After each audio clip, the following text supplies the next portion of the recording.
All right, nobody likes a tease, so I mentioned a teardown. Let's do a teardown and see what actually makes this thing tick. Can anybody tell I have a real thing for Mokame? That is why I have this super fancy Mokame driver, by the way. I got a screaming deal on this years ago. Basically picked it up for less than the cost of the bar stock would have cost to make my own, so I couldn't pass it up. So I like to take the blade out the way you would do for a quick refresh of the pivot on a Sebenza, just to get that out of the way, which is really, really nice. This is the recommended way to do it, to avoid pinching one of these washers in between the bushing and the slab instead of getting it captured the way it's supposed to be. So you can just slide that sandwich right out, and that gives you both washers and the bushing pivot in the center there. If you're not familiar with a Sebenza pivot, you actually capture that bushing between the slabs when you tighten down the pivot, and that sets your distance between the slabs, and the washers are sized to give you I believe it's 1/2 thousandth clearance for the lubricant. Some people may notice that these are not the original washers for a classic MM Sebenza, and they are correct. These are later perforated washers that I swapped in there at one point. Now you can just pull the other two body screws, and you can do a full disassembly and show you exactly what's going on here. So, one thing you may notice, the lock bar is milled away right there. That is to give room for the spring. Spring would sit right there. You have to have room for the spring to come forward and not interfere with the lock bar being able to come over and lock up. So you have that cut there. This screw is the spring retaining screw. It keeps the spring from being able to just drop out when it's fired. On most of Butch's conversions, you'll find a screw either on this side or on the show side, one of the scale screws or something, that when you look inside, you'll see, focus, you'll see that it protrudes into the blade well.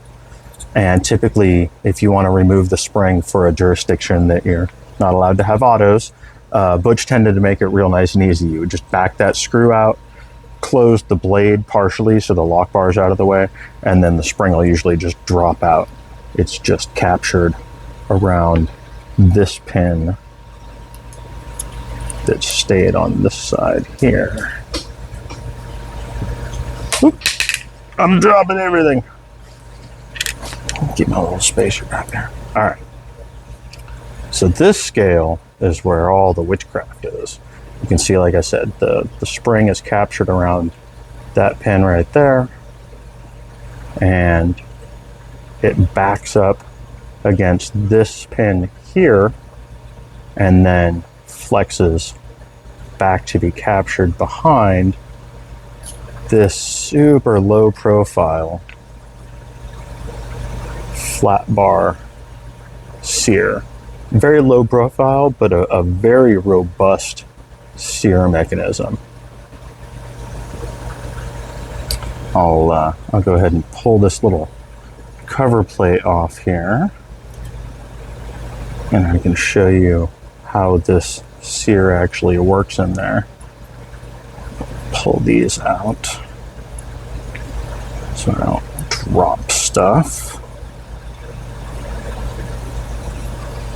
You can see at one point I went ahead and color coded these screws because they are ground down to be flush with this cover plate, and so they're somewhat custom to the hole. You got to remember, this is back in the day before you could just hit up tie connector and get whatever super low profile shorty Torx countersunk screw your heart desires. So Butch was grinding these down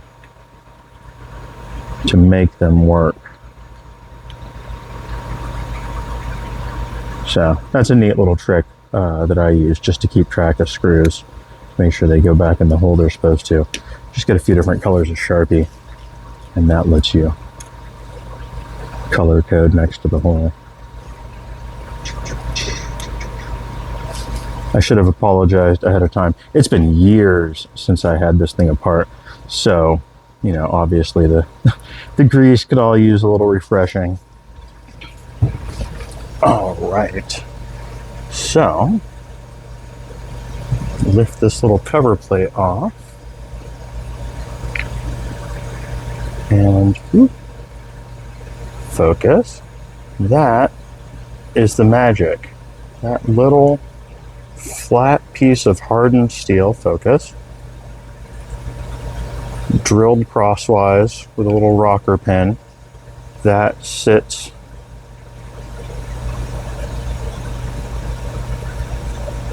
very good. That sits in that groove there and is captured by the cover plate. You can see there is, focus, the world's tiniest little return spring for the sear. I don't know where Butch sourced those, but I swear it looks like a section of spring out of a big lighter. And then for your button, now this is not the original button and mounting spring for the button. Originally it was a Timascus button and a titanium, pretty sure it was a piece of titanium spring, flat spring right here. I used a piece of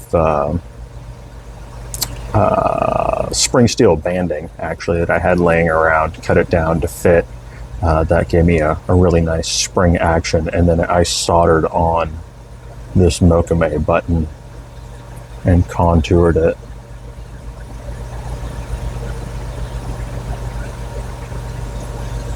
So yeah, it's a deceptively simple design, but the geometry and placement for everything and milling it all just the right depth, and definitely not an easy trick, especially on the first one. I'm sure it took Butch a little bit of time to figure this one out. That man was a wizard though. He could stuff a spring into anything. So there you go. That is what's going on inside one of Butch's famous, infamous, controversial Sebenza conversions. Yeah, definitely one of the coolest DAs in my collection. And like I said before, this is just an especially special piece to me. So yeah, there you go. Now you know.